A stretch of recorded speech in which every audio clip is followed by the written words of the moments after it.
Welcome po sa Lift Up Your Voice Media Ministry. Ito po ang Tinig ng Katotohanan. Ito po ay malalimang pag-aaral ng salita ng Diyos.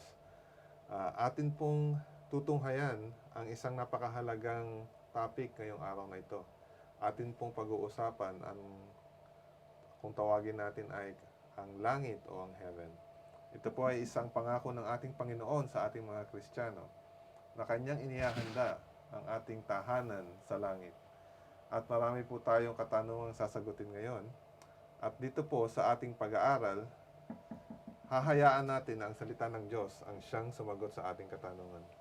Dito po sa ating pag-aaral ngayon, kasama ko po ang ating kapatid, si Brother Rolo. Magandang araw sa lahat at magandang araw sa iyo, Brother Roland. Oo.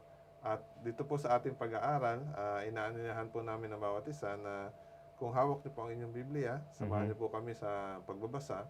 At kung meron po kayong alam na makikinabang dito sa pag-aaral na ito, i-share niyo po itong pag-aaral natin ngayon. Ating sisimulan, Brother Rolo, sa pamamagitan ng panalangin. Kaya samahan niyo po kami sa panalangin. At huwag nating kalimutan na isali sa ating panalangin ang ating kasamahan sa trabaho, si Brother John. Actually nga po, after nitong pag-aaral natin, siya po ay ating bibisitahin. Nasa hospital po siya. Meron pong karamdaman ng ating kapatid, kaya isama po natin siya sa ating panalangin. Manalangin po tayo. Aming Ama na nasa langit, nagpapasalamat po kami sa buhay na ipinagkaloob niyo sa amin at sa mga pagkakataon na ipinagkaloob mo sa amin sa pag-aaral ng iyong salita. Kami po ay humihingi ng tulong sa Banal na Espiritu na bigyan kami ng pangunawa. Bigyan kami ng mga tamang salita na aming sasabihin para maunawaan ng bawat isa ang aming pag-aaralan. Gayun din po, dinadalangin po namin ang aming kaibigan at kapatid sa pananampalataya na si Brother John. Siya po ngayon ay nasa ospital. Alam po ninyo ang kanyang karamdaman. Hinihingi po namin na siya ay inyong pagalingin upang makasama uli namin siya sa paglilingkod sa inyo dito sa Media Ministry. Sana po ang bawat isa sa amin ay manalangin din para sa kanya upang mapadali ang kanyang pagaling. Ito po ang aming kahilingan alang-alang sa pangalan ni Jesus. Amen. So, isang magandang araw sa ating lahat. At bago natin simulan itong napakaganda at interesting na topic natin, Brother Roland, atin munang bibisitahin or balik-tanawin kung ano ba yung napag-aralan din last week or preview. So last week, Brother Roland, napag-aralan natin na yung tinatawag natin na mga commonly confusing or mga kalituhan sa naturo patungkol sa kamatayan or kaluluwa. At last week nga napag-aralan natin kasama si Brother John Rodriguez na yung walang katotohanan yung tinatawag na may patay na bumabalik at nagsasalita. Oo. At hindi rin totoo na yung pag namatay yung tao, yung kaluluwa, pag masama, didiretso sa impyerno. At doon paparusahan o susunugin forever and ever and ever, di ba? At wala pong katotohanan yan dahil hindi po sinasabi ng Biblia. Ang sabi lang ng Biblia na once ang tao ay mamatay, diretso siya sa libingan at doon niya mananatili siya hanggang marinig niya yung tinatawag na pakakak. Or yung resurrection. Kung ikaw ay namatay, at maraming beses na natin itong tinatalakay dito, Brother Roland, kung ikaw ay namatay kay Kristo, ikaw yung unang babangon sa pagkarinig ng pakakak. Pero kung ikaw ay namatay na kaaway mo ang katotohanan, ay saan ka ba pupulutin, Brother Roland? After 1,000 years, sa pangalawang tao natin resurrection. At ito ay dinidiin natin kasi napaka-importante nito, lalong-lalo na sa panahon natin ngayon, na yung tinatawag nating spiritualism. Yung kung sino-sino yung tinatawag natin mga manggagaway o yung mga ginagamit ng ating kaaway na si Satanas, gumagawa siya ng paraan para lituhin ang mga tao at sabihin na pwede mong kausapin yung mga namayapa ng mga tao. At itong mga espiritu na to is supposedly nagbibigay sa atin ng mga advice, nagbibigay sa atin ng direction. huwag tayong magpadala dito sa mga paninirang ng kaaway natin na to. Ang paniwalaan natin ay ang salita ng Diyos dahil ito ang talaga namang alam nating magliligtas sa atin. Kaya dito po sa ating pag-aaral, dahil pinag-uusapan na rin lang natin yung tunay na kalagayan ng tao pag namatay, pag-uusapan po natin ngayon is ano ba yung katotohanan pagdating sa tinatawag nating kalangitan? O ano ba itong tahanan na inihahanda sa atin ng ating Panginoong Hesus? Alam po natin na bago siya lumisan dati, nung kinausap niya yung kanyang mga disipulo, nangako siya sa John chapter 14 verses 1 to 3. Mhm. At itong pangako na to, Brother Rolo, ang sabi niya is, ako ay aalis muna dahil pupunta ako sa lugar ng aking ama. Mhm. At itong lugar ng ama na binabanggit niya dito is yung Langit. di ba? Mhm. At ang sabi niya, ipaghahanda ko kayo ng lugar doon. Mhm.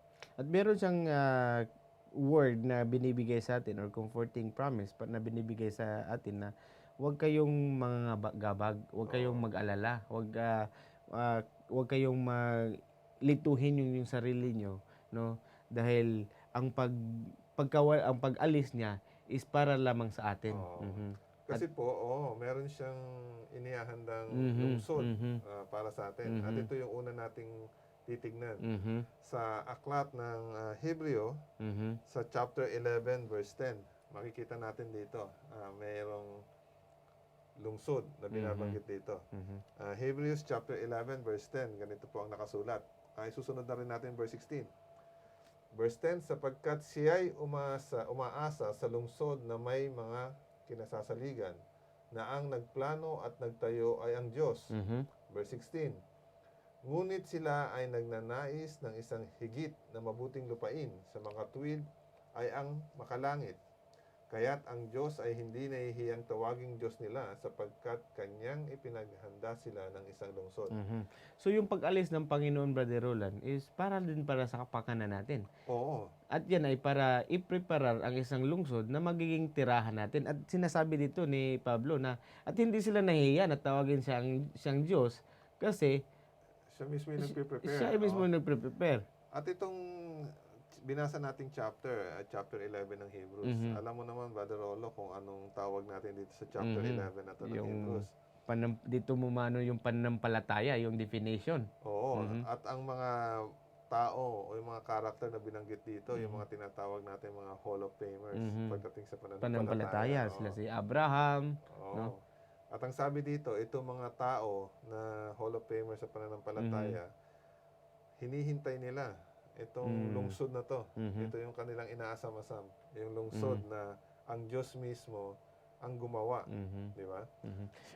Pero ang kasunod na tanong, Brother Roland, na okay, nalaman natin na ang Diyos mismo yung nagdidisenyo, yung architect, yung interior designer, yung builder, siya na lahat. Yung lahat ng mga pwedeng gawin ng pangsanlibutan na mga inhinyero. Oo. Pero ang tanong natin ngayon, saan naman ito? Oo. Di ba? Kanina nabanggit natin, di ba? Nasa tahanan ng ama niya. Which is alam natin is nasa langit. Langit. Pero meron pang isang verse sa Revelation na magpapatunay sa atin kung saan niya ito inihahanda. And in fact, binibigyan niya tayo ng bigger picture na kung anong yung pangyayari at that time na ito ba'y itataas, iaakyat, or ibababa. Ating basahin sa Revelation chapter 21 verse 2. Mga kapatid, ito ang nakasaad. At nakita ko ang banal na lungsod, ang bagong Jerusalem na bumababa mula sa langit, buhat sa Diyos na nakahanda na gaya ng isang babaeng ikakasal na nagagayakan para sa kanyang asawa. Malinaw dito yung nakita ni John, Brother Rolo. Nakita niya yung lungsod na ang tawag ay New Jerusalem. Bumababa mula sa langit, di ba? Ibig sabihin, mula sa taas. Mula sa taas, di ba? So kasi maraming minsan nalilito dito. Ang sinasabi nila, yung magiging tahanan natin, ito na yun. Di ba? Kasi sabi ng Matthew na blessed are the meek, for they shall inherit the earth. Oo. Pero partly true lang yun, Brother Rolo, kasi yung mga tao minsan tumatalon eh. meron pang proseso na mangyayari Mhm. at ito yung lagi nating dinidiscuss dati, yung Mhm. tinatawag nating millennium. Mhm.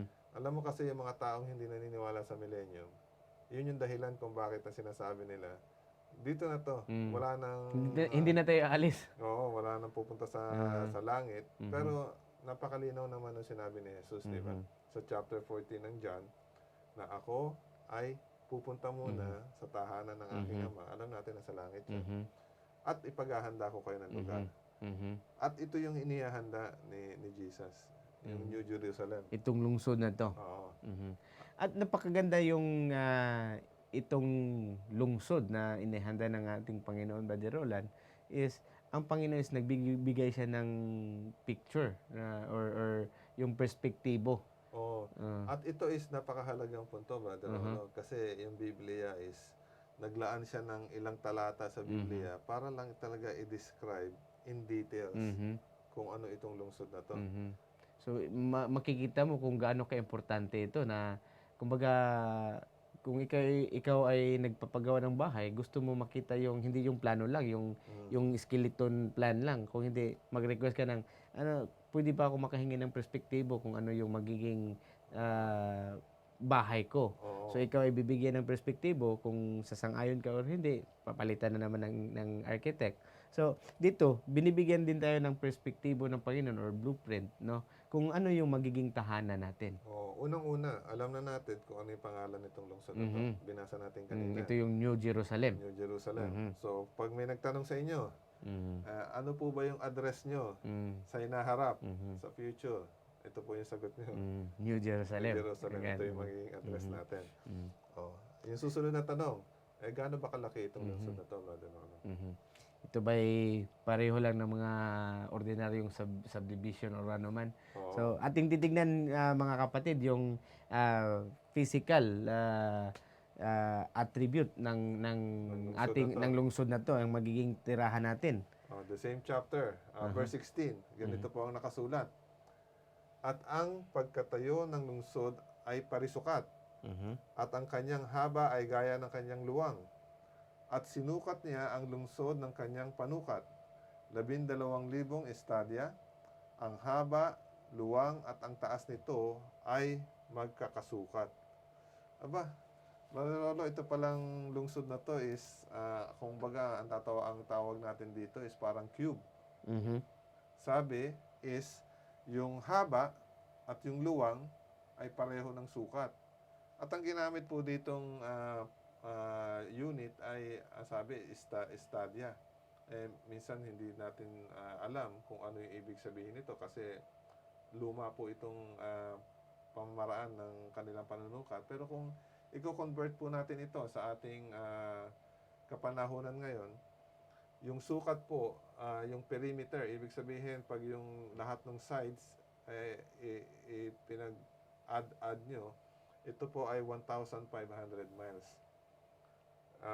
So pag sinabi nating 1 milya, di ba? Isa't kalahating kilometro ito. So ang isang side, ibig pong sabihin ay 375 miles. Mhm. So meron na tayong idea ngayon kung gaano kalaki ito. Dahil ito ay isang parisukat, ibig sabihin square. Di ba? Mhm. So kung naglalaro kayo ng Rubik's Cube, Brother Rolo, ganito yung itsura yung size ng lungsod.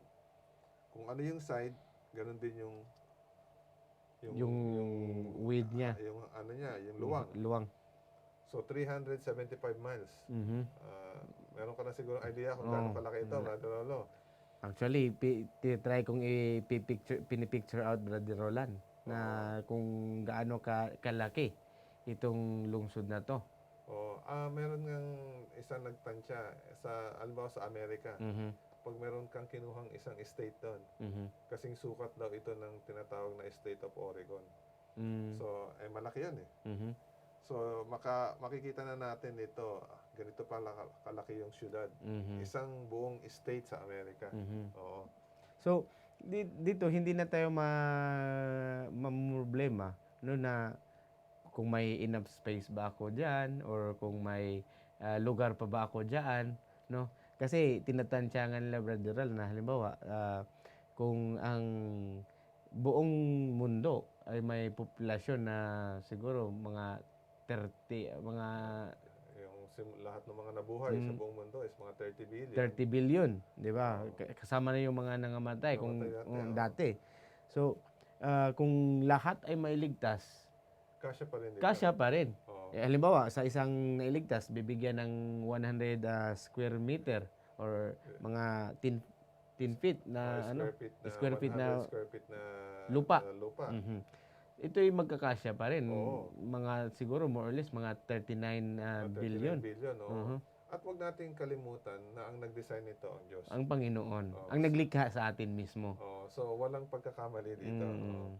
So, alam na natin yung pangalan, alam na natin yung sukat. Dimension niya. Ang susunod naman ay yung mga materials, ay yung walls, yung bakuran. Ang kagandahan dito, Brother Roland, na-appreciate ko yung Panginoon is dinidetalye niya talaga. Paano niya i-build. Kumbaga, again, balikan ko yung perspektibo na kung ikaw ay nagpapagawa ng bahay, di ba? Kung makikita mo lang yung kung ano yung mga gamit, ano yung ginagamit sa pundasyon, ano yung ginagamit sa mga flooring, no?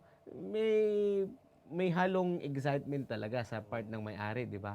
So dito, ganito din ang punto ng Panginoon na pinapakita niya sa atin yung perspektibo, no? Para magkaroon tayo ng pag-asa, yung ma-encourage tayo na itong panampalataya ko pala ngayon is hindi to biro.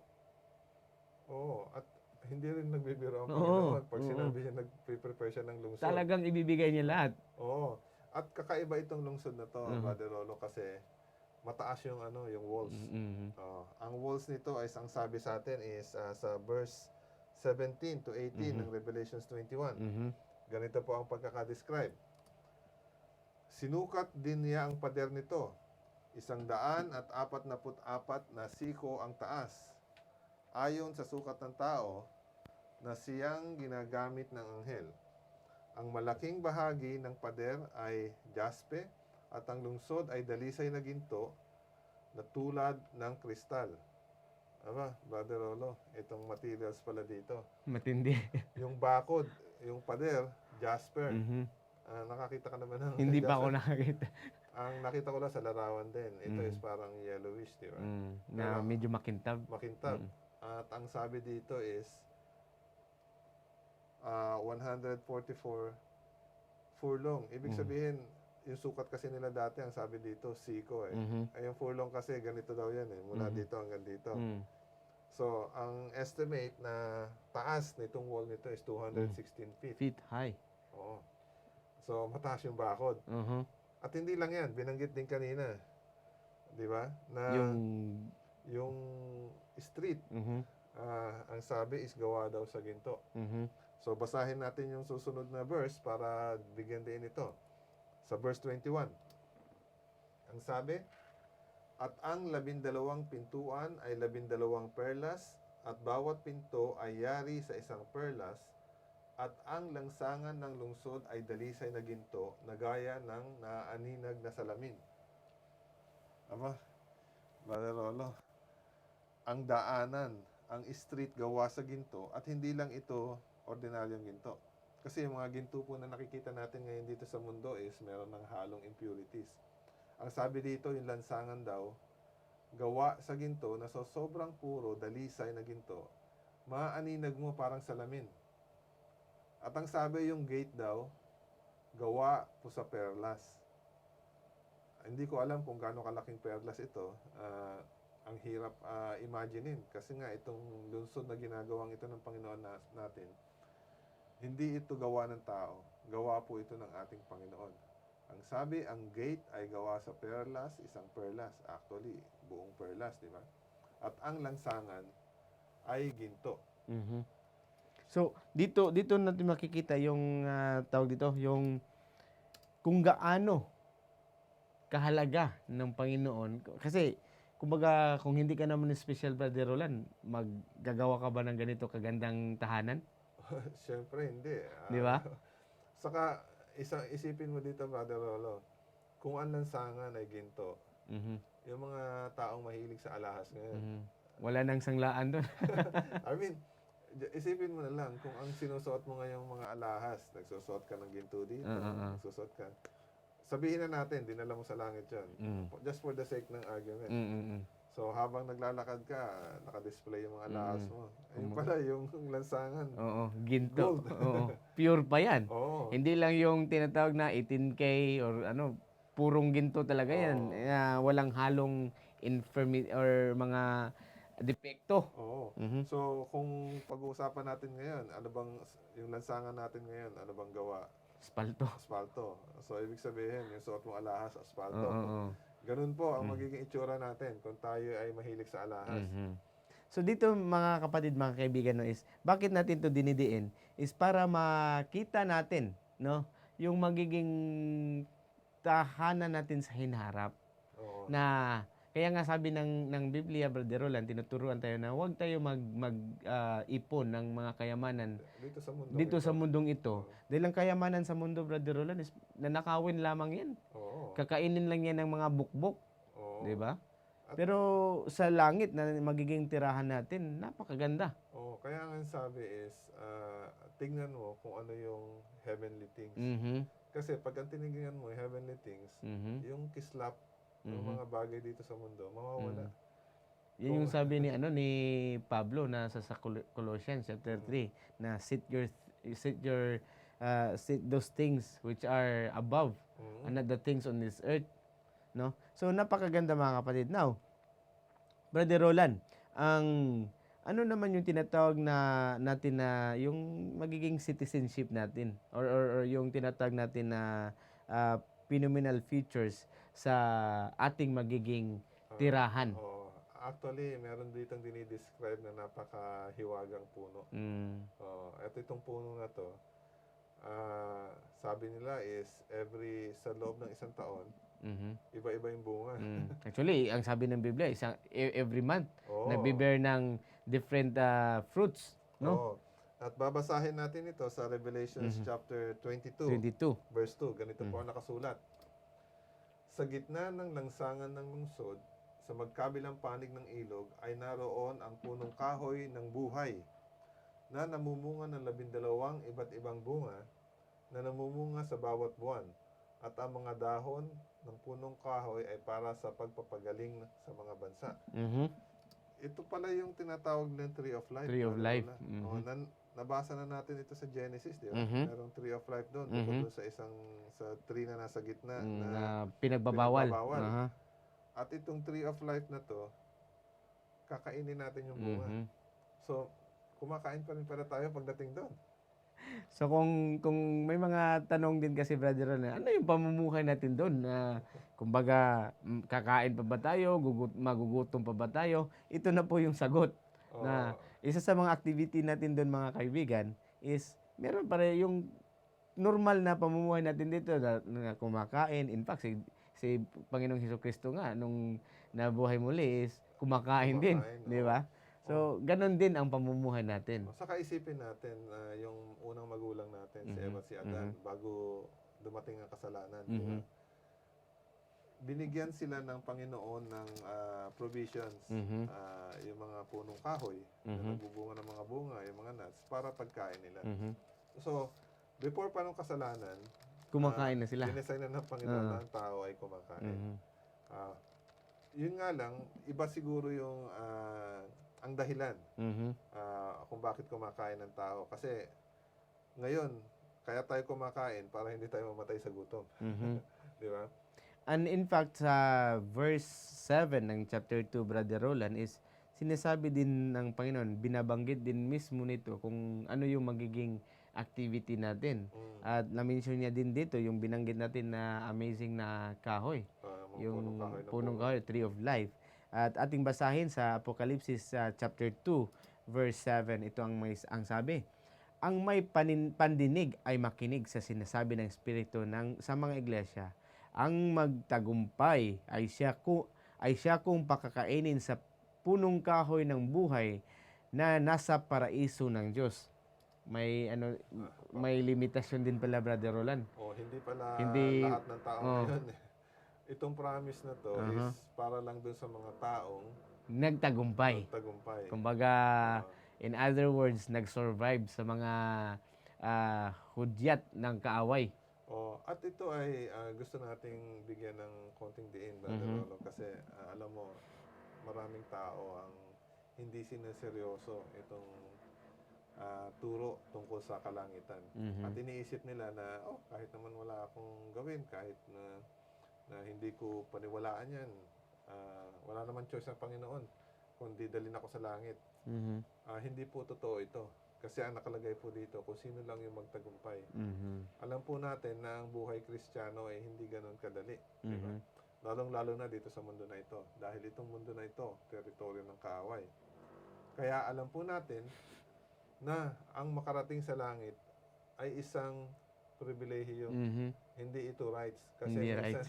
minsan yung mga tao na nasanay na doon sa mga sinasabi, Karapatan ko. karapatan ko, di ba? Nilalang ako ng Panginoon, karapatan ko. Uh-huh. Nadali niya ako sa langit. Hindi po ganon. Oo. Ang proseso po ng kaligtasan, mga kapatid, is naka-include doon yung desisyon natin, Oo. no? Kung saan tayo kung anong daan ang ating hahamakin. Oo. No? Ito pong makapunta sa tahanan na inihandog ng Panginoon, ito po ay reward. Mhm. Gantimpala. Mhm. Gantimpala doon sa mga tao na magtatagumpay. Mhm. So, isipin po natin, yung mga salitang ginagamit dito, Mhm. gantimpala doon sa mga magtatagumpay. Mhm. Kinakailangan po natin magtagumpay. Magtagumpay. Oo. Hindi po tayo magtagumpay, mga kapatid, na pag natulog tayo, pag gising natin, may reward na agad. Oo. Kasama pa rin din dyan yung mga sakripisyo natin, mga sakit, mga challenges sa pamumuhay natin, no? Mga hirap, no?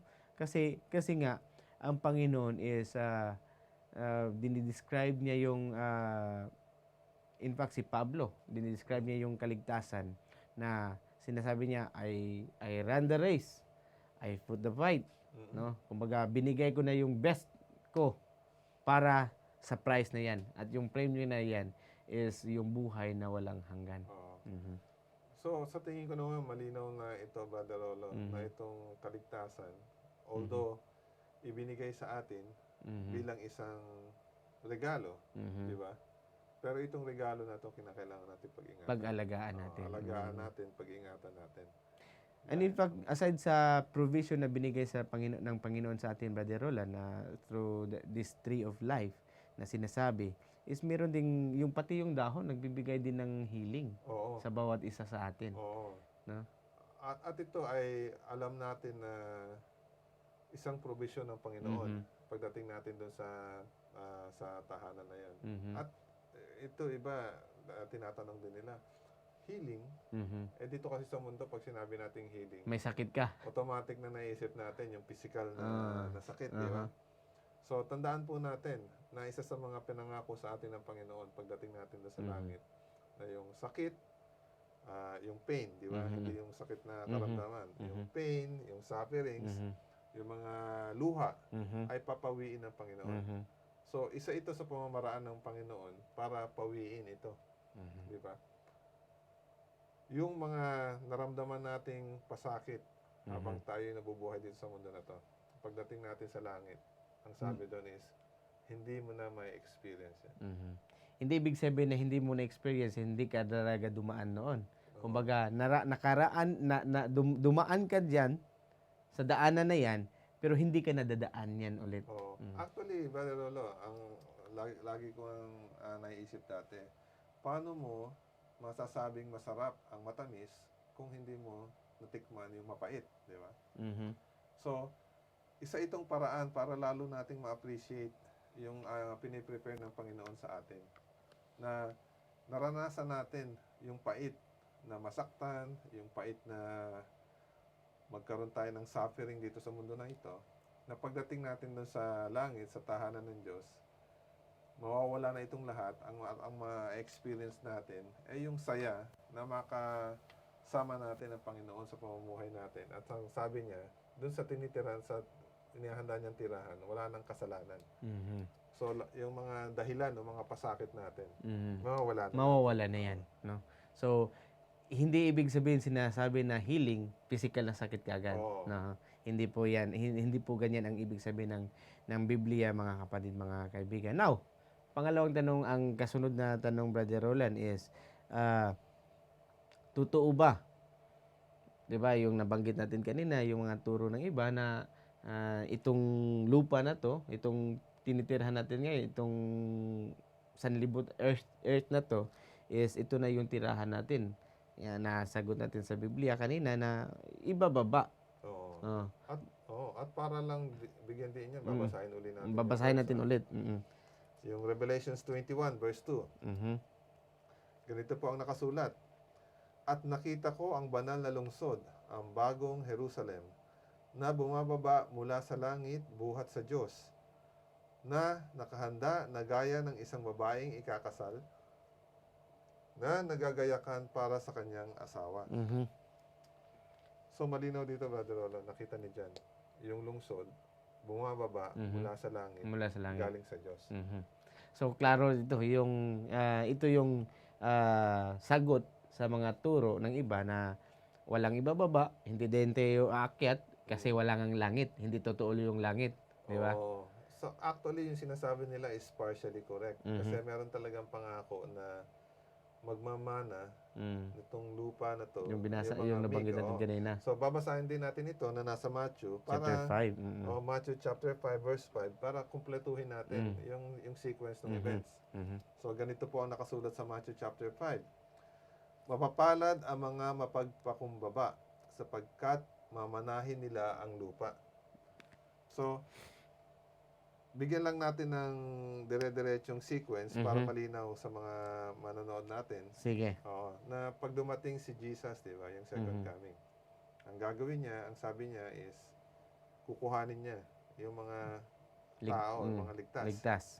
At dadalhin niya, ang pangako niya dun sa John 14 verse 1-3, pupunta ako, pagbalik ko, Kukunin ko kukunin kayo. ko kayo para makasama kayo. Kung saan ako nandun, Andun doon din kayo. Oo. Si Jesus, sabi niya, yung tahanan ng ama niya isa sa langit. So pagdating niya, dadalhin niya yung mga ligtas sa langit. At nakita naman natin sa Revelation chapter 20 na magkakaroon ng 1,000 taon. Ito yung millennium na tinatawag natin. So 1,000 taon po, tayo po ay nandito sa syudad na inihanda ni Jesus sa langit. Sa langit. At pag dinare-diretso po natin, binasa natin kanina sa Revelations 21, na itong lungsod na to, bababa mula sa langit, dito sa lupa. At sa kasunod na mga verses na babanggitin natin, Brother Roland, ito yung sagot. Bakit kinakailangan tayong nanakawin ng Panginoon? Bakit kinakailangan nating tayong dalhin sa langit? Kasi nga may gagawin siyang tinatawag na isang paglilinis. Oo. Or general cleaning, kumbaga, kung tawagin, Brother Roland. Kasi tinatanong ng iba yan eh. Kung yung mga ligtas, nandun sa langit, nandun sa lungsod, yung mga hindi ligtas, nandun sila. Kasi iba-iba din yung kuro-kuro dito. May mga nagsasabi na, buhay yung mga yan, nandito sa earth, di ba? Kasi nanggagaling na rin ito dito sa turo na wala namang millennium, di ba? O kaya wala naman talagang pupunta sa langit. Hindi totoo yung langit. So, patutunayan lang natin kung ano ba yung mangyayari sa mga makasalanan pagdating ni Jesus. Una natin babasahin yung verse sa Malakay. Malakay chapter 1 saka Malakay chapter 3. Ganito yung nakasulat sa Malakay verse, chapter Malakay. 4, verse 1. Basahin ko, Brother Roland. Sige. Sapagkat narito ang araw ay dumarating na gaya ng naninigas na pugon, na ang lahat ng palalo at lahat ng gumagawa ng masama ay magiging parang ipa. At ang araw na dumarating ang susunog sa kanila. Sabi ng Panginoon ng mga hukbo, ano pat hindi mag-iiwan sa kanila ng ugat ni sangaman.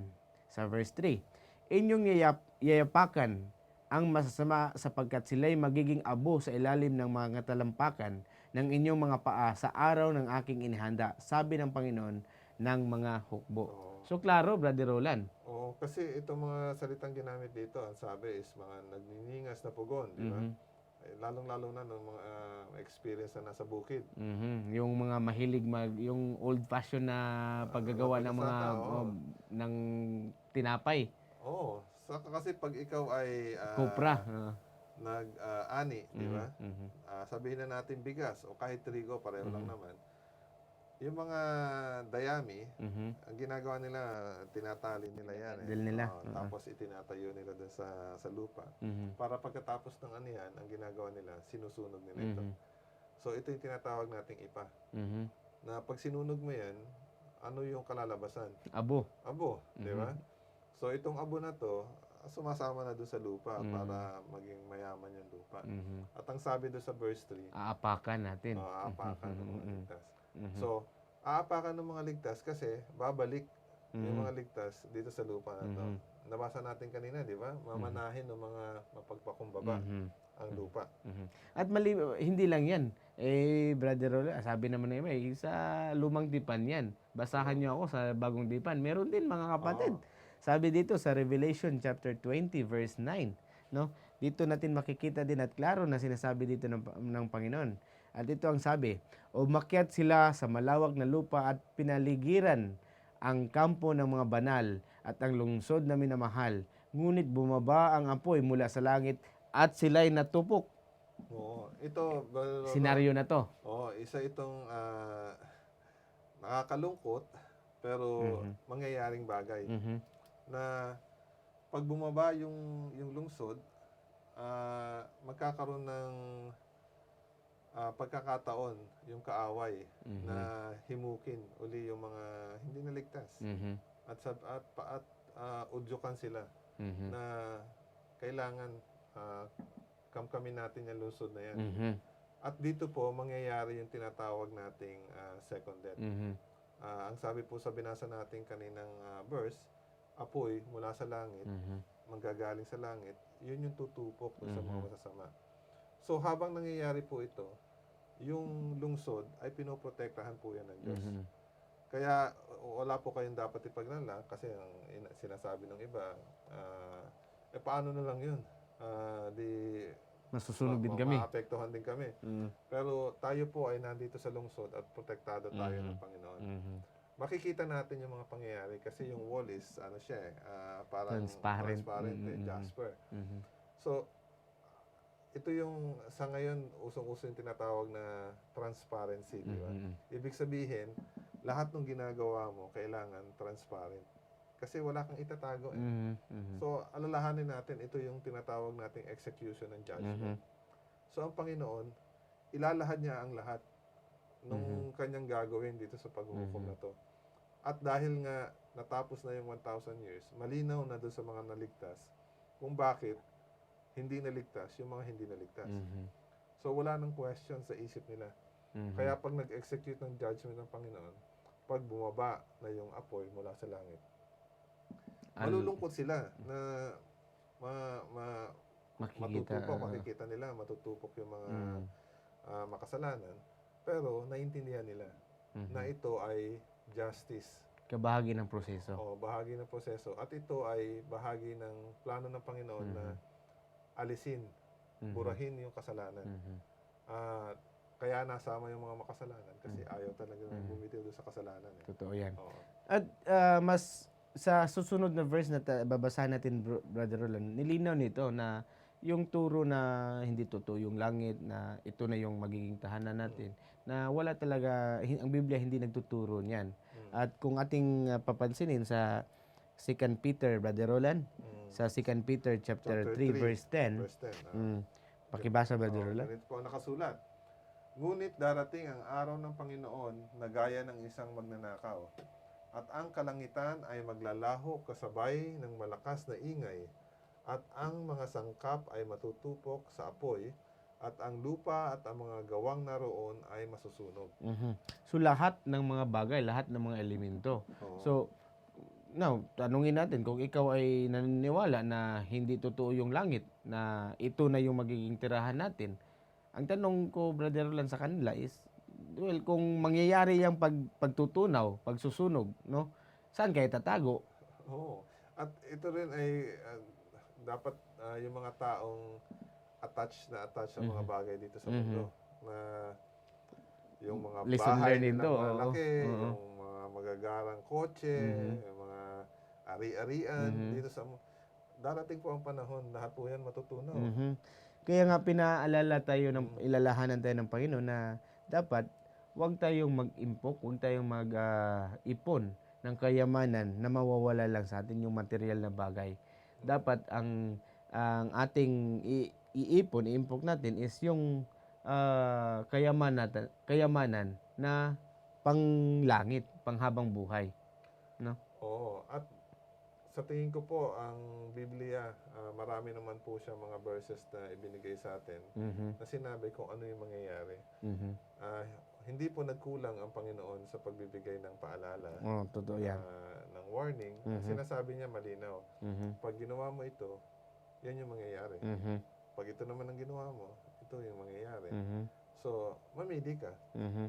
So, binibigay sa atin, ito ang daan papunta sa buhay, ito ang daan papunta sa kamatayan.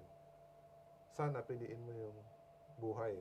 Dahil bakit kinakailangan mong mamatay, di ba? Mhm. Kumbaga, bakit pipiliin mong magdusa kung pwede ka namang magiging masaya? Oo. Di ba? Minsan ano naman ang tawag dito, common sense Oo. na pamimiliin ka. Gusto mo ba itong inihahanda sa yung tahanan ng Panginoon? Ang sinabi niya is Walang kamatayan, walang sakit, walang luha. Or gusto mo ba dito sa apoy na manggagaling sa langit na siyang tutupok sa iyo? Mhm. Ito yung pangalawang kamatayan. Mhm. Ang tao minsan kasi is nabubulagan minsan sa nasa harap niya. Ito yung tinatawag din yung mga short-sighted na Oo. mga vision, no? Na hindi natin nakikita yung kumbaga long-term investment sa financial world pa. Oo. Ang nakikita lang natin yung immediate gain. Immediate needs. Oo. So, again mga kapatid, at magbabanggitin ng mga ilang verses sa dito ngayon na bakit kinakailangan nating pumili ng panigan natin yung Panginoon. Oo. Ano bang tinatawag natin na promises Oo. ng Panginoon na binibigay sa atin, or ano ba yung makukuha ko, Brother Roland, kung Oo. ako ay susunod sa Panginoon? Ano ba yung ine-expect Ine-expect. na makukuha natin, di ba? So, basahin natin. Sunod-sunod ito, Brother Rolo. Una, sa Revelations chapter 21, verse 3. Mhm. Ito po ang nakasulat. At narinig ko ang isang malakas na tinig mula sa trono na nagsasabi, Masdan nyo, ang tabernakulo ng Diyos ay nasa mga tao. Siya ay maninirahan kasama nila at sila ay magiging bayan niya. Ang Diyos mismo ay makakasama nila at siya ay magiging Diyos nila. Mhm. Wow, kasama pala natin dito ang magiging tirahan na rin ng Diyos. Ay magiging tirahan natin. Oo. Yun yung katuparan ng sinasabi ng Panginoon na kung saan man ako nandoon, andoon din kayo. Oo. At isa lang yan sa mga kumbaga mga benepisyo, Oo. no? Ang siguro ang pangalawang benepisyo na makukuha natin ng mga kapatid is yung tuwa, yung saya. Ang langit mga kapatid is hindi boring na lugar. Kumbaga hindi po totoo yan. Kumbaga sino ba namang hindi matutuwa na sumasakay ka na doon sa leon na hindi na kumakain ng tao, kumakain na ng mga straw, ng damo, di ba? Oo. So sa Salmo, chapter 16, verse 11 mga kapatid, ating babasahin ito. Iyong ipinakita sa akin ang landas na buhay. Sa iyong harapan ay may kapuspusan ng kagalakan. Sa iyong kanang kamay ay mga kasayahan magpakailanman. Wow, yung Tingnan mo. happiness na walang hanggan. Oo. Basta kasama mo ang Panginoon. Sa ngayon, kung tatanungin kita, Brother Ran, hinahangad mo ba ng buhay na masaya? Di ba? Aba, siyempre, sino pa naman ang ayaw dyan? Di ba? No, pero ito hindi lang basta masaya. Ang sabi dito, kasayahang walang hanggan. Kumbaga, kung ano yung kasiyahan natin ngayon, limitasyon yan. Mayroong limitasyon. Oo. Pero ang ibibigay ng Panginoon para sa mga mailigtas or sa mga ligtas is buhay na kasama siya at tuwa at saya magpakailanman. Oo. At may additional bonus ito, Brother Rolo. Hindi lang basta masaya. Ito yung buhay na lagi natin sinasabi kanina, walang hirap, walang sakit. Diba? Basahin natin sa Revelations 21 verse 4. Ganito po ang nakasulat. At papahirin niya ang bawat luha sa kanilang mga mata. At hindi na magkakaroon ng kamatayan, hindi na rin magkakaroon pa ng pagdadalamhati o ng pagtangis man o ng kirot man, sapagkat ang mga unang bagay ay lumipas na. Mhm. Wow. So sa mga ating nanonood ngayon is kung tanungin ko kayo is ano pa bang pipiliin nyo? Oh, Di ba? Hindi ka na malulungkot kasi saya na palagi. Kumbaga sa panahon na nag-iisa ka ngayon sa buhay mo sa langit kasama mo na mismo yung Panginoon. Doon hindi ka na iiyak kung sasaktan ka man, di ba? Sa mga ating mga binatilyo, sa mga millennials natin, no, yung mga nasa relationship, minsan iiyak tayo, iwan lang ng ating boyfriend or girlfriend, iiyak ka agad, or sa awayin lang ng asawa, iiyak ka agad. Pero sa langit mga kapatid, wala nang iyakan, puro tuwa. Oo. At hindi lang walang luha, walang sakit. Mhm. Ang sabi pa sa atin, hindi daw tayo mapapagod Mhm. doon. Mhm. Brother Lolo. So, basahin natin ito sa Isaiah Mhm. chapter 40. 40, verse 31. Ganito ang nakasulat, Brother Lolo. Ngunit silang naghihintay sa Panginoon ay magpapanibagong lakas. Sila'y paiilan lang na may pakpak na parang mga agila. Mhm. Sila'y tatakbo at hindi mapapagod. Sila'y lalakad at hindi manghihina. Mhm. Ito yung mga naghihintay. Oo.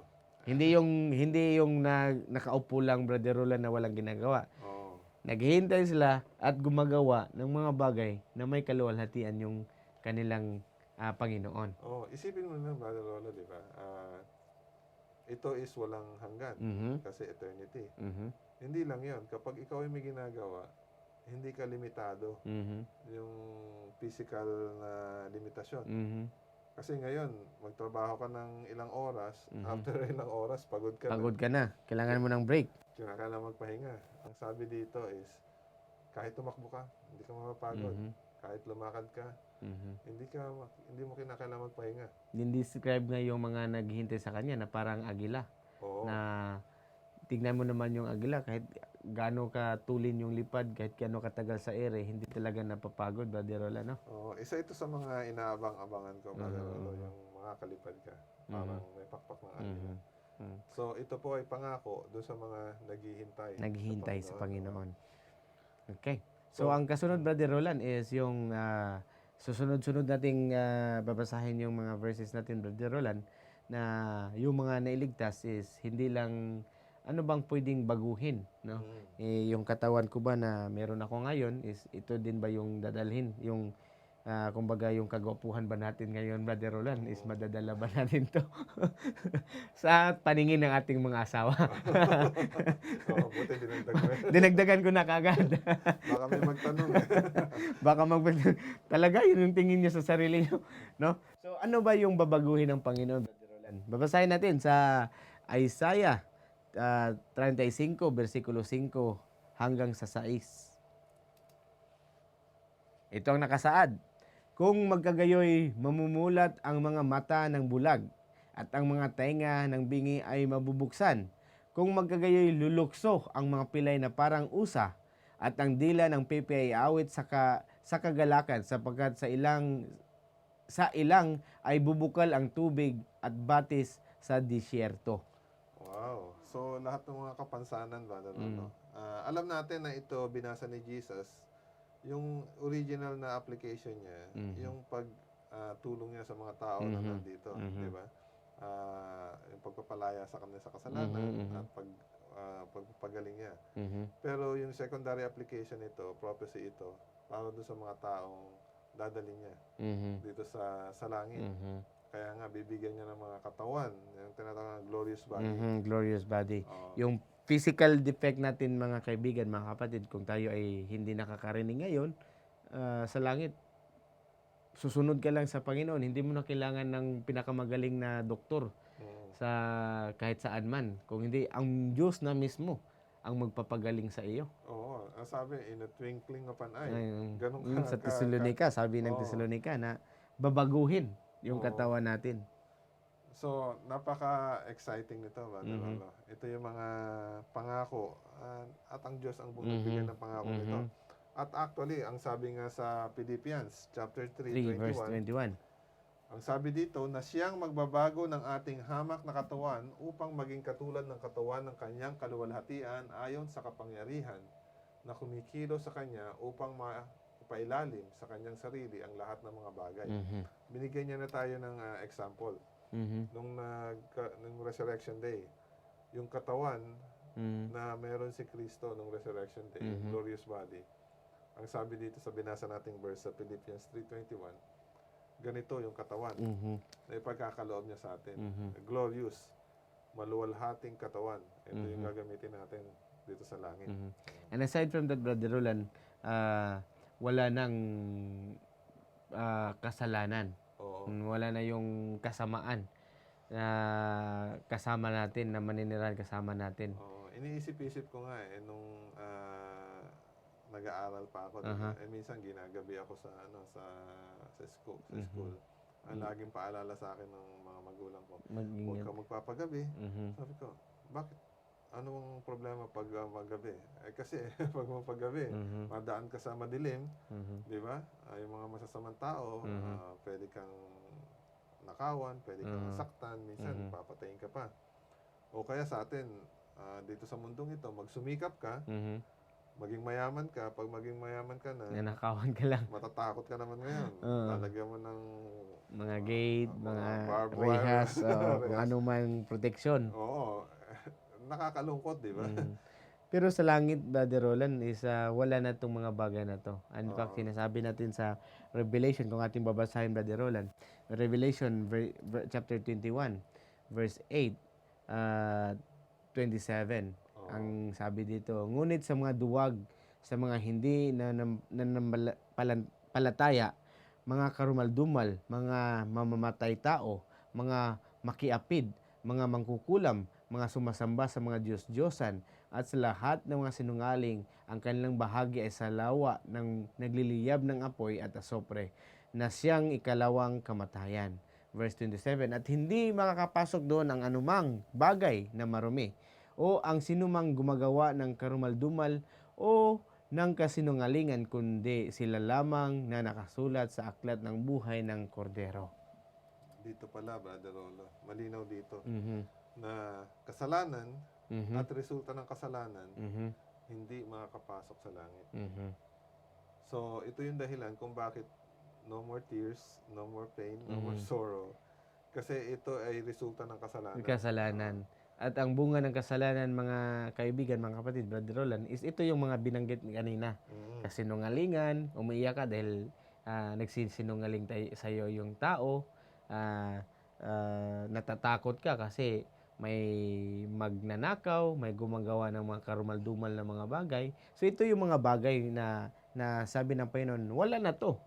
Sa aking tirahan, sa aking lungsod na hinahanda ko, itong mga bagay na to is wala na doon. Oo. At kanina nabanggit natin, itong tahanan na to ay pang walang hanggan. Ibig sabihin, eternal. Eternity ito. Ngayon, ang tanong ng iba, teka, mukhang mahaba-habang panahon yung eternity. Ano ba yung gagawin natin doon? Ano bang magiging activity ng mga mailigtas doon? Oo, kasi yung iba, iniisip nila sa langit, yung karaniwang bang pinoproject sa mga picture, nakaputi, tapos merong maliit na pakpak, lulutang-lutang na gano'n, mga tumutugtog ng harpa. Imagine gawin mo yun ng ilang taon o kaya ng Mamuwala yung boses mo.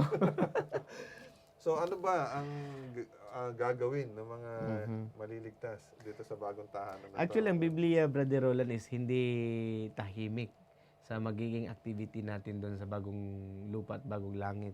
Kasi sa aklat ng Isaiah is pinahayag na ng Panginoon kung ano yung magiging activity natin.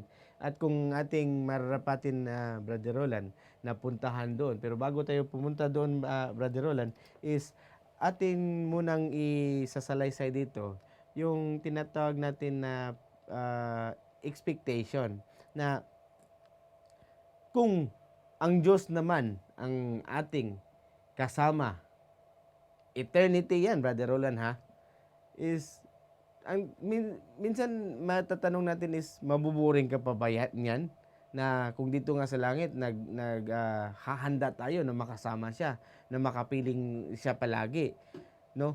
how much more na nasa harap na natin siya mismo. How much more na siya ay ating kasama na palagi. So dito natin makikita mga kaibigan, mga kapatid, no, na yung saya, yung tuwa na makasama mo yung Panginoon panghabang buhay. At hindi lang dahil wala ng sakit, wala ng saya, wala ng mga luha, is imagine natin yung kung gaano ka-perpekto ang langit, mga kapatid, mga kaibigan, no? Kumbaga, siguro yung pamumuhay natin doon is sobrang exciting masyado na siguro everyday pag dilat mo ng yung mga mata at nabanggit natin na kanina na may kakainin din tayo, kumakain tayo as in a normal way, no? At hindi lang yan na basta pagkain, is special na pagkain yan. At one of that is one of the activity lang doon sa langit. Pero mas meron pang malawak na activity natin doon sa langit, mga kapatid, na pinapahayag ng Isaiah. Imagine mo na sa Old Testament is pinapakita na kung ano yung magiging tirahan natin, Brother Roland, sa langit. And in fact, ating tunghayan ngayon sa aklat ng Isaiah 65 verse 21 to 22, kung ano ba yung magiging activity ng mga ligtas. Kung ano ba yung magiging gawain natin, Brother Roland. Kung sinasabi ba, boring ba doon sa langit? No? Basahin ko, Brother Sige, Brother Roland. Isaiah 65 verse 21 hanggang 22. At sila'y magtatayo ng mga bahay at kanilang titirahan ang mga iyon. At sila'y magtatanim ng ubasan at kakain ng bunga niyon.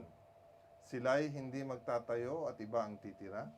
Sila'y hindi magtatanim at iba ang kakain, sapagkat gaya ng mga araw ng punong kahoy, ay magiging gayon ang mga araw ng aking bayan at matagal na tatamasahin ng aking pinili na gaya ng kanilang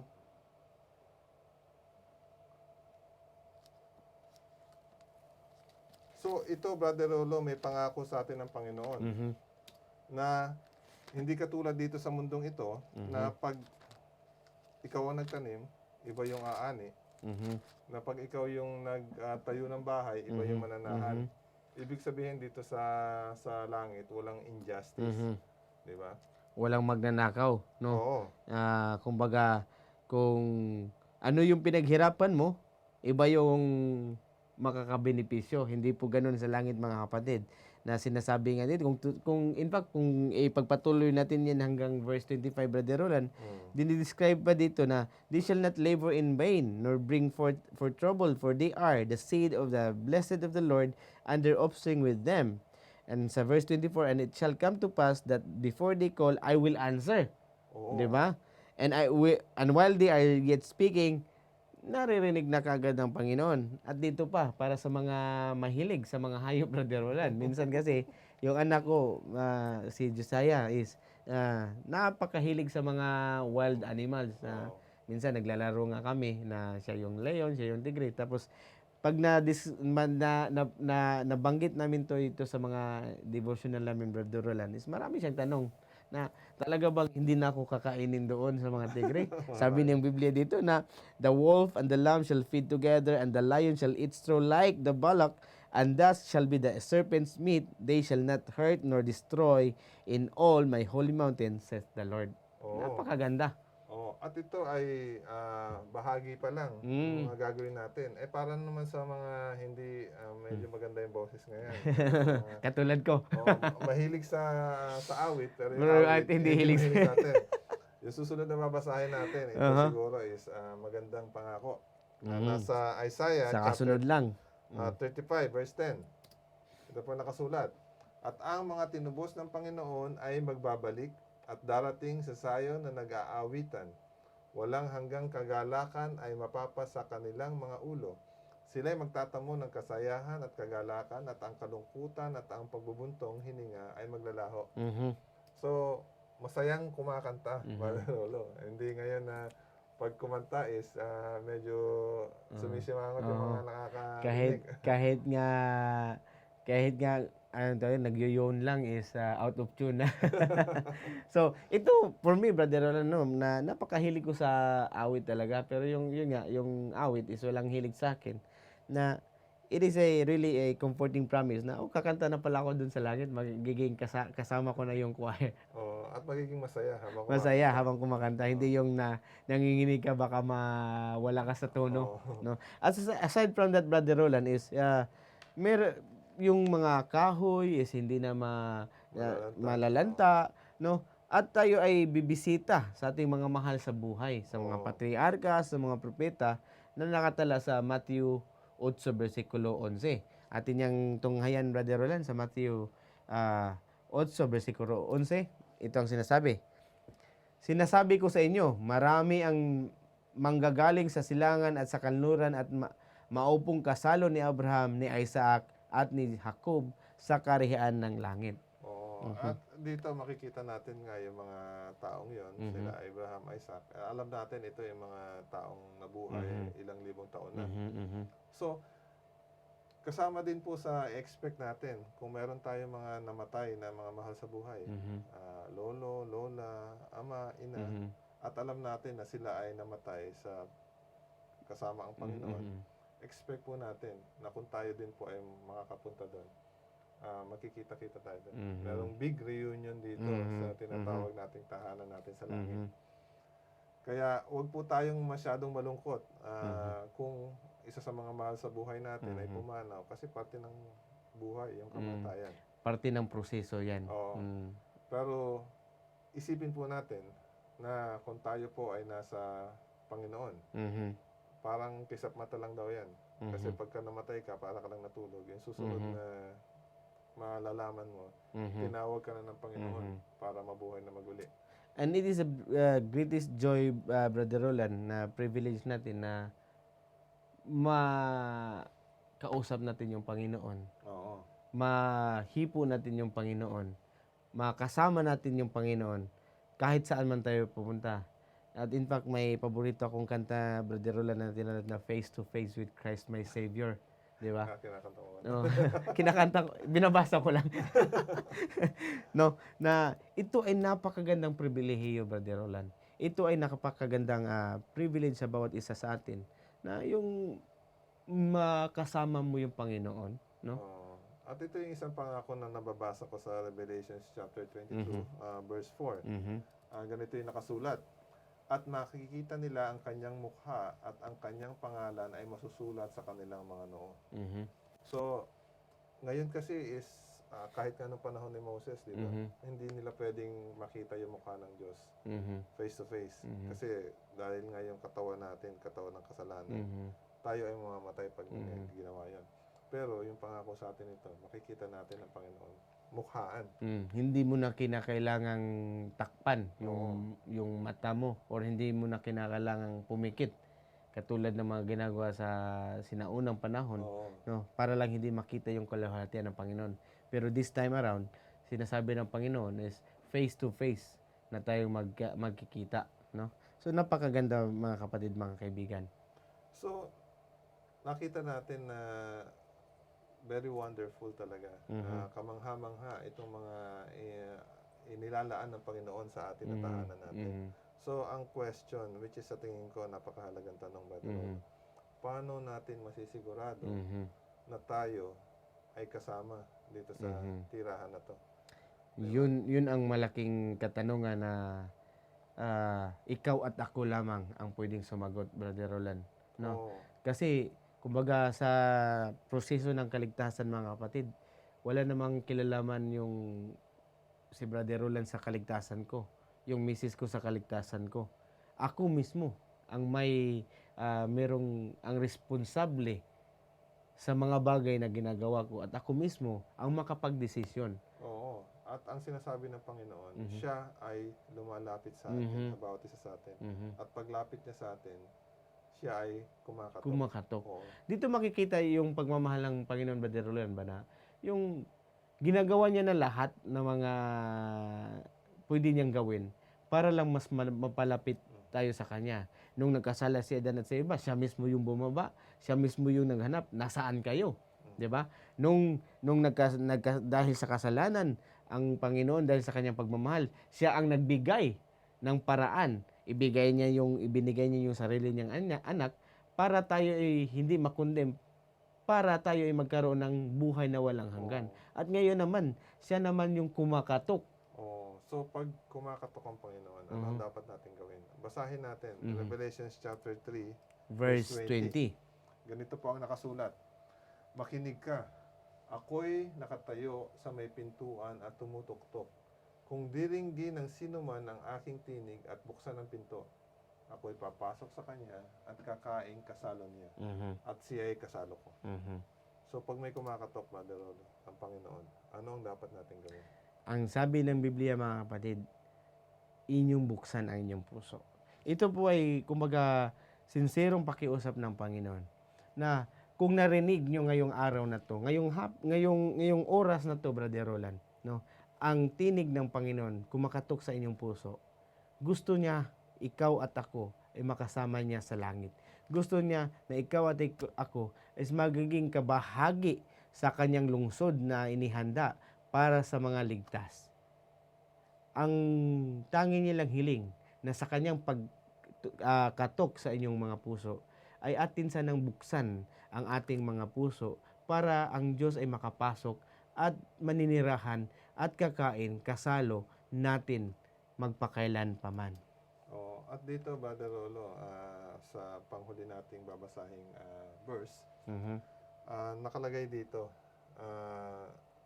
hanggang kahuli-hulihan. Kung sino ang magtagumpay, siya ang magmamana nitong lahat ng inihanda natin sa atin ng Panginoon. Basahin natin sa Revelations 21, verse 7. Ganito po ang nakasulat. Ang magtagumpay ay magmamana ng mga bagay na ito at ako'y magiging Diyos niya at siya ay magiging anak ko. So, itong nakasulat dito, siya ay kumakatok pagbuksan natin ng pinto.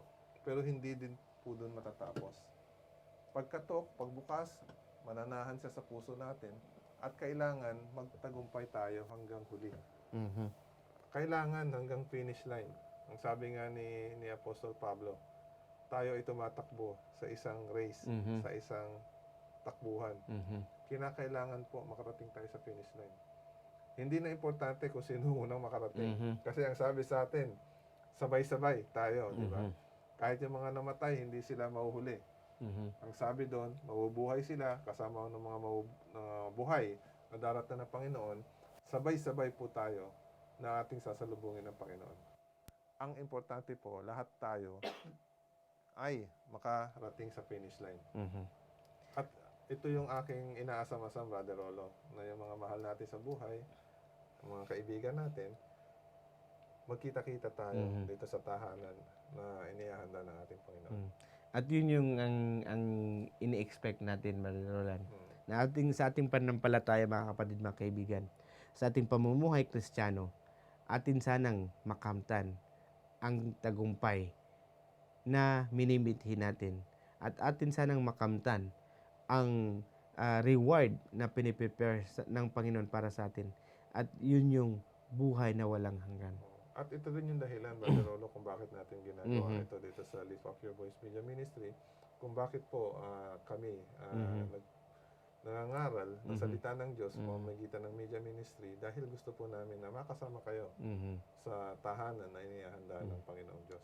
Muli po, nagpapasalamat kami sa bawat isa sa atin, sa ating mga nanonood, sa sumasabaybay at nananalangin sa programa natin, Brother Roland, kasi hindi naman natin ito magagawa kung hindi sa pamagitan ng panalangin at sa mga tulong ng ating mga kapatiran, Brother Roland, no? So muli, nagpapasalamat kami. At kung kayo po ay may nagnanais na magiging blessing din sa iba, is ang inyo lang pong gagawin is i-share nyo lang itong program na ito sa ating mga kapatiran, sa ating mga kasamahan. At gusto lang natin ano lang, Brother Roland, yung upcoming activity natin. No, magkaroon tayo ng isang krusada, no, sa Mindoro sa May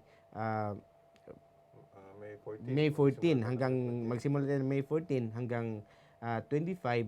Doon po tayo sa Sablayan area, no, sa Mindoro, na kung kayo po ay nagnanais na magiging kabahagi namin, well, pwede niyo po itong magawa sa pamagitan ng inyong panalangin or sa pamagitan ng inyong suporta through financial or any means para po mas maipabahagi din natin ang ang salita ng Diyos sa Oo. mga tao na hindi pa nalalaman ang Oo. katotohanan. Ito po ay isang medical mission Mhm. at pangangaral ng salita ng Mhm. Diyos. Mhm. Kaya nire-request po namin ang inyong panalangin Mhm. para maging matagumpay ang Ang ating Mhm. gagawing Mhm. mission dito sa Elvita Sablayan. Mhm. Ito yung magiging first outreach activity ng Lift Up Your Voice Media Ministry. So, amin pong ina-appreciate kung inyong mabanggit sa inyong mga panalangin ang activity na ito. Kasi alam naman po natin na ito ay pinapatakbo lamang sa pamamagitan ng biyaya ng Panginoon na sana sa pagdating ng panahon, ang Panginoon ay mag-provide ng means, Brother Roland, na magawa natin itong mga bagay na to, no? So muli, ako po inyong lingkod, Brother Rolod Cubanes. Brother Roland Aquino, at tayo po ay manalangin. Samahan niyo po kami. Aming Ama na nasa langit, maraming pong salamat. Kami ay sinamahan niyo sa isa pang pag-aaral ng iyong salita. Gusto po namin uling ipanalangin ang aming kapatid na si John Rodriguez na siya ay hipuin mo at pagalingin upang makasama namin uli siya sa paglilingkod sa iyo. Hinihiling din po namin na basbasan mo ang mga plano na aming binabalak na gawin para sa iyong kaluwalhatian. Gusto po namin mas maraming pang tao ang pakinig ng iyong mga salita, at gusto po namin silang puntahan sa kanilang mga tirahan, sa kanilang kinalalagyan, upang higit nilang maramdaman ang pagmamahal na ikaw lamang ang siyang makapagbibigay. Sana ibigyan mo ang bawat isa ng sapat na karunungan, ng lakas ng pangangatawan, upang higit ka namin mapagsilbihan. Sana hipuin mo ang bawat isa na gustong tumulong sa iyo at maisip nila ang mga pamamaraan kung paano sila makakatulong sa iyong gawain. Ito po ang aming kahilingan alang-alang sa pangalan ni Jesus. Amen.